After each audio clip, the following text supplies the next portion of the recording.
तो स्वागत है आपका एक बार फिर से आपके अपने YouTube चैनल टीचर्स क्लासेस में। तो दोस्तों आज की क्लास में हम आपके लिए लेकर आए हैं शीर्षस्थ विभज्योतक का संगठन ऑर्गेनाइजेशन ऑफ एपिकल मेरिस्टेम।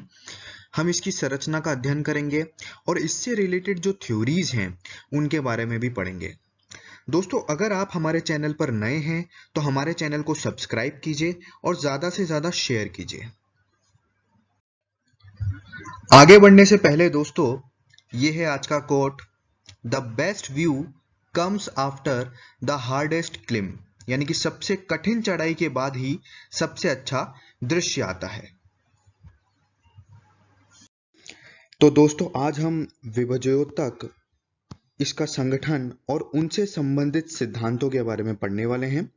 पिछली कक्षा में हमने प्लांट एनाटॉमी के बारे में बेसिक नॉलेज लिया था।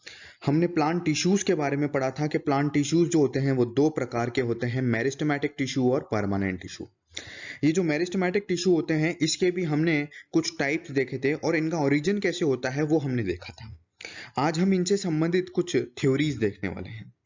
मैंने आपको पिछली क्लास में ही बताया था कि ये जो मेरिस्टेमेटिक टिश्यू होता है ये शूट और रूट एपेक्स में पाया जाता है, यानी कि शीर्ष भाग में पाया जाता है। मान लीजिए ये कोई शूट है, स्टेम है, तो उसका ये जो शीर्ष भाग होगा यहाँ पर मेरिस्टेमेटिक टिश्यू पाया जाएगा और इसी शीर्ष भाग को हम क्या कहते हैं?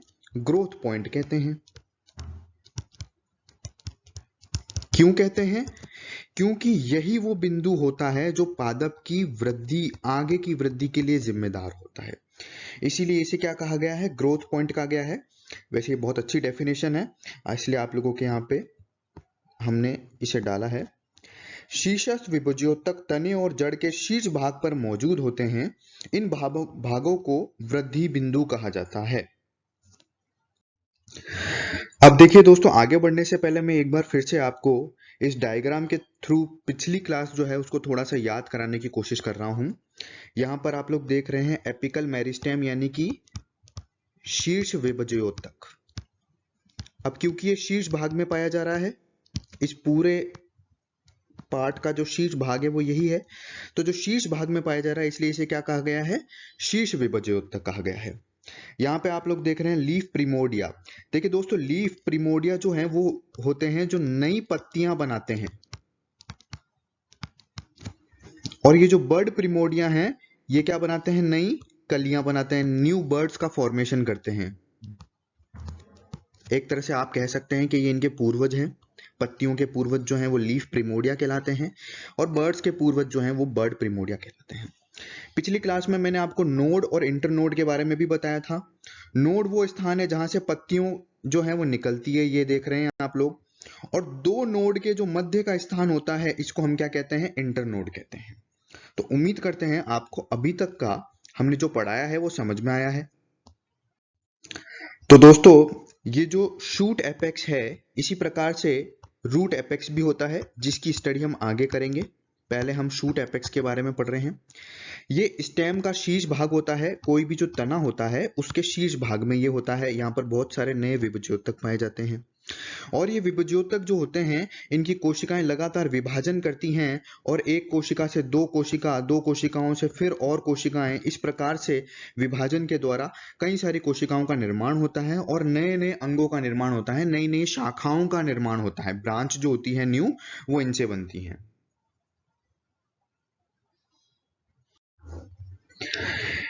इसके ऑर्गेनाइजेशन से यानी कि संगठन से संबंधित कुछ थ्योरी हैं, जिनमें apical cell theory, histogen theory, tunica corpus theory, histogenic layer theory, mantle core theory, concept of French school और न्यूमैन्स कॉन्सेप्ट, ये थ्योरीज हैं जिनको हम आगे पढ़ेंगे।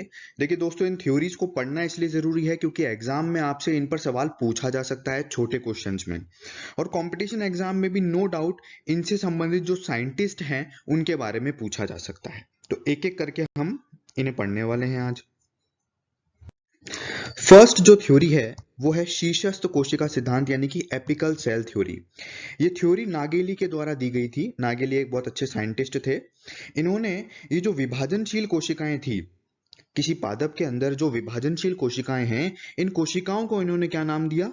विभजयोतक नाम दिया, मेरिस्टेम नाम दिया।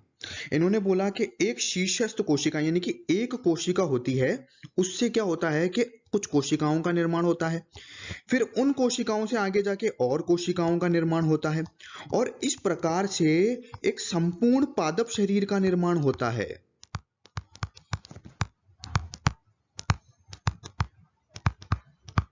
यानी कि इस संपूर्ण संरचना के लिए जिम्मेदार केवल और केवल एक ही कोशिका होती है, जिसे इन्होंने क्या कहा, एपिकल सेल कहा। यही वजह है कि इन्होंने कहा कि ये जो एपिकल सेल होती है ये शीर्ष विभजयोतक की संरचनात्मक और कार्यात्मक इकाई होती है, यानी कि इसी से ये संपूर्ण प्रक्रिया शुरू होती है। अब जब हम डाइवर्सिटी में एल्गी, ब्रायोफाइट और टेरिडोफाइट के बारे में हम स्टडी करेंगे तो वहां पर जो सेल डिवीजन हम देखेंगे कि किस प्रकार से जो है विभिन्न अंगों का निर्माण हो रहा है, तो उसमें तो हमें ये शीर्षस्थ कोशिका दिखाई देगी। बीएससी फर्स्ट ईयर में आप लोगों ने इस बारे में पढ़ा भी होगा कि वहां पर हमें शीर्षस्थ कोशिका दिखाई देती है, और उस शीर्षस्थ कोशिका से ही आगे चलकर विभिन्न प्रकार की कोशिकाओं का निर्माण होता है।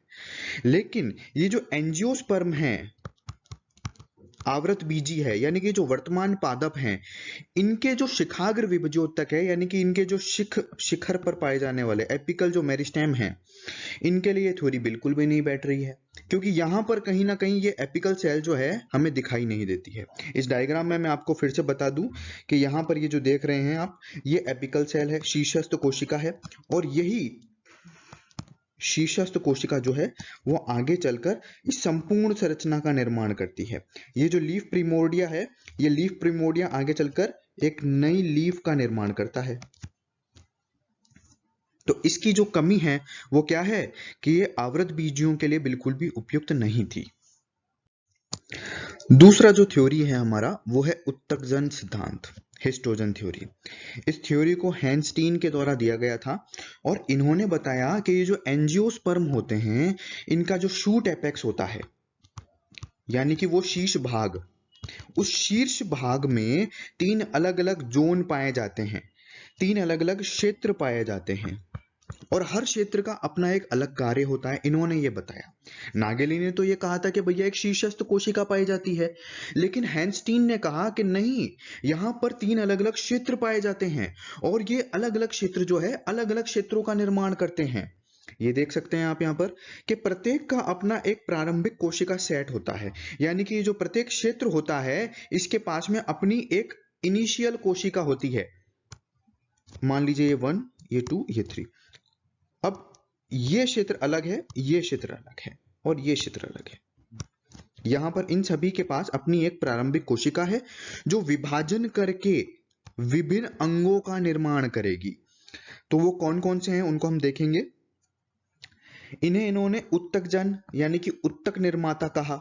उत्तक जन से ही देखिए नाम स्पष्ट हो रहा है यहाँ पर, उत्तकजन यानी कि उत्तकों का निर्माण करने वाला। हिस्टोजन के टिश्यू बिल्डर्स कहा है इन्होंने।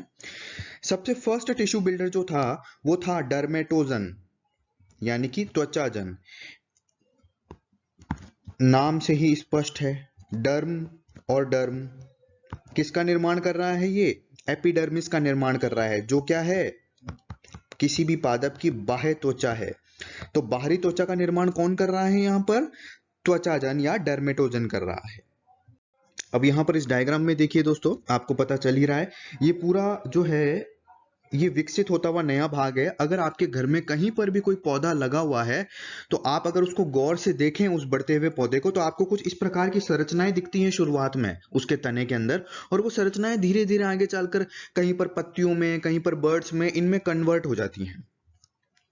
तो ये जो डर्मेटोजन है इसके बारे में हमने क्या कहा कि सर ये एपिडर्मिस का निर्माण करता है, एपिडर्मिस का निर्माण करता है। ये जो पेरिब्लम है,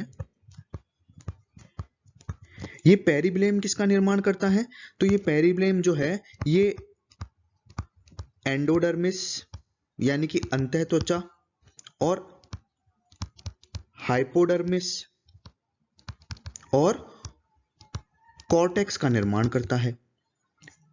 पेरिब्लम, एंडोडर्मिस, हाइपोडर्मिस और कॉर्टेक्स का निर्माण करता है, और ये तीनों आगे चलकर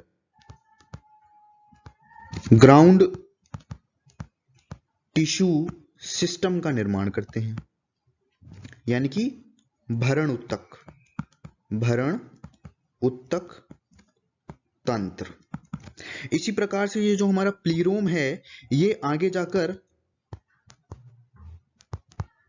वेस्कुलर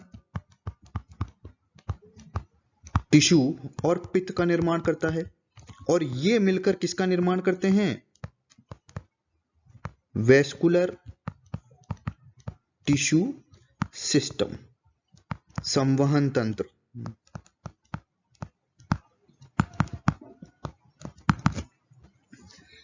तो देखिए दोस्तों, डर्मेटोजन जो है वो बाह्य त्वचा यानी कि एपिडर्मिस का निर्माण करती है यहां पर, और पेरिब्लेम जो है एंडोडर्मिस, हाइपोडर्मिस और कॉर्टेक्स का निर्माण करता है, जो कि ग्राउंड टिश्यू सिस्टम के पार्ट हैं। और ये जो प्लीरोम है ये वेस्कुलर टिश्यू और पित्त का निर्माण करता है, जो कि वेस्कुलर टिश्यू सिस्टम का पार्ट है। अब देखिए दोस्तों, जो हमने पिछले डायग्राम में समझा है उसी को हमने यहाँ पर लिखा है। पेरिब्लेम यानी कि वल्कुट जन जो है वो कॉर्टेक्स, कॉर्टेक्स को हिंदी में हम वल्कुट ही कहते हैं, तो वल्कुट को जन्म देने वाले को क्या कहा गया है? वल्कुट जन कहा गया है। अंतस्थ त्वचा यानी कि एंडोडर्मिस और अधस्थ त्वचा यानी कि हाइपोडर्मिस, और ये तीनों बाद में मिलकर किसका निर्माण करते हैं? ग्राउंड टिश्यू सिस्टम का निर्माण करते हैं। रंभजन यानी कि रंभ को जन्म देने वाला, रंभ यानी कि स्टील, स्टील को हम टेरिडोफाइट में बहुत अच्छे से पढ़ेंगे, आप बिल्कुल भी परेशान ना हो। रंभ, संवहनी उत्तक और पित्त का निर्माण कौन करता है? रंभजन करता है, और ये बाद में तीनों मिलकर किसका निर्माण करते हैं? संवहन उत्तक बनाते हैं। अब देखिए दोस्तों, शुरुआत में जब ये थ्योरी आई तो ये बहुत पॉपुलर हो गई थी, लेकिन फिर जैसे जैसे इसमें और रिसर्च हुई तो पता पड़ा कि इसके भी कुछ लिमिटेशंस हैं। मोस्टली जिम्नोस्पर्म और एंजियोस्पर्म में ये जो लेयर हैं इनमें अंतर करना संभव नहीं था एक्चुअल में। हमने डायग्राम में तो बता दिया कि ये 3 लेयर पाई जाती हैं, इस प्रकार से इसका निर्माण करती है, लेकिन जब स्टडी हुई, प्रैक्टिकल स्टडी हुई, तो पाया गया कि डर्मेटोजन, पेरिब्लेम और प्लीरोम जो हैं इनको आसानी से देख पाना पॉसिबल नहीं था। मतलब ऐसा लग रहा था कि ये तो एक ही कोई परत है, इस वजह से इस थ्योरी को बाद में नकार दिया गया। अगली जो हमारी थ्योरी है वो है ट्यूनिका कॉर्पस थ्योरी। दोस्तों ये बहुत इंपॉर्टेंट थ्योरी है, इस पे आप टिक कर लीजिएगा, एग्जाम में सबसे ज्यादा पूछे जाने वाली थ्योरियों में से एक है, और अभी तक जो सर्वाधिक पॉपुलर रही है वो यही है। ये थ्योरी दी थी शिमिट ने 1924 में। इन्होंने बोला कि एंजियोस्पर्म का ये जो शूट एपेक्स होता है, एंजियोस्पर्म यानी कि आवृत बीजी, और आवृत बीजी में भी मैं आपको बता दूं कि ये जो आज आप अपने आसपास जितने भी पादप देख रहे हैं ये अधिकांश क्या हैं? आवृत बीजी ही हैं। जैसे अगर आप बात करें नीम की, जैसे अगर आप बात करें आम की, बबूल की, जितने भी पादप, सदाबहार वगैरह जितने भी पादप देखते हैं आप, ये सभी क्या हैं? एंजियोस्पर्म हैं। जब हम डाइवर्सिटी पढ़ेंगे तो वहां आपको विस्तृत रूप से बताएंगे कि एंजियोस्पर्म क्या होते हैं, जिम्नोस्पर्म क्या होते हैं, ब्रायोफाइट्स क्या होते हैं। अभी जो है आपको सिर्फ इतना ही ध्यान रखना है।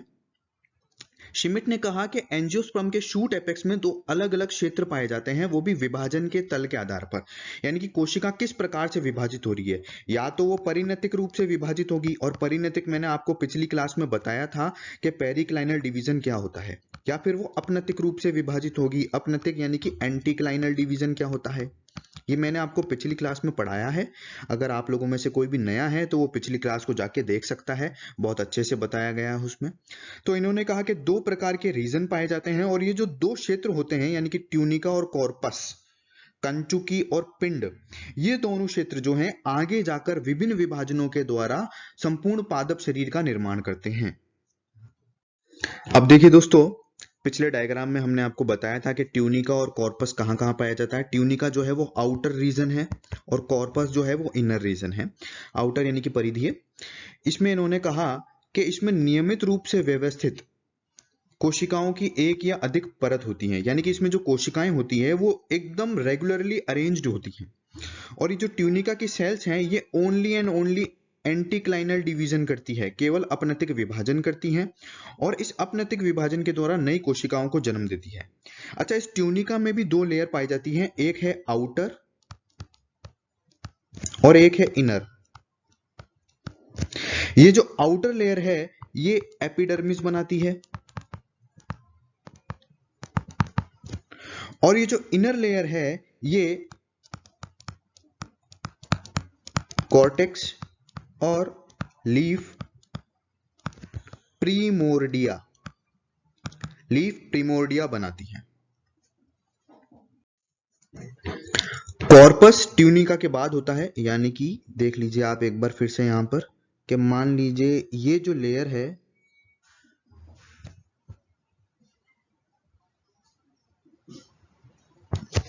ये ट्यूनिका है। अब इसके बाद में जो लेयर आएगी कोशिकाओं की,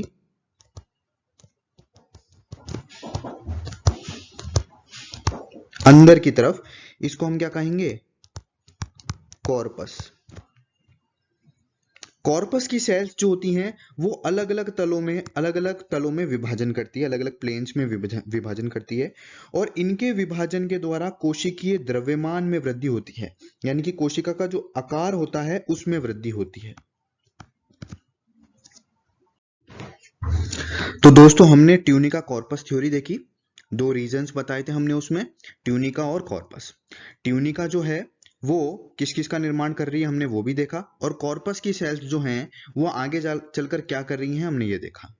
अब देखिए दोस्तों हमारी जो नेक्स्ट थ्योरी है ये है हिस्टोजेनिक थ्योरी, उत्तकजन सिद्धांत। ये सिद्धांत किसके द्वारा दिया गया था? डर्मन के द्वारा दिया गया था 1947 में।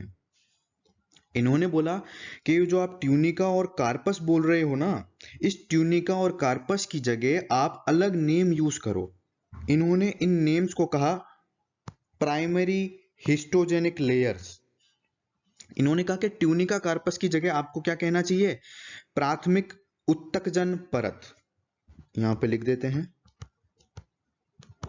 उत्तकजन परत, यानी कि उत्तकों को जन्म देने वाली परत। अब हमने जो पीछे हिस्टोजेनिक थ्योरी पढ़ी है ये कुछ कुछ वैसा ही है, लेकिन इसमें यहां पर नाम बदल दिए गए हैं, लेयर 1, लेयर 2, लेयर 3। यहां पे एल जो है वो क्या है? लेयर है। तो डर्मन ने कहा कि ट्यूनिका कॉर्पस की जगह आप इन नामों का उपयोग कीजिए, और ये जो लेयर होती हैं, ये जो उत्तकजन परत होती हैं, यही आगे जाकर नए उत्तकों का निर्माण करती हैं।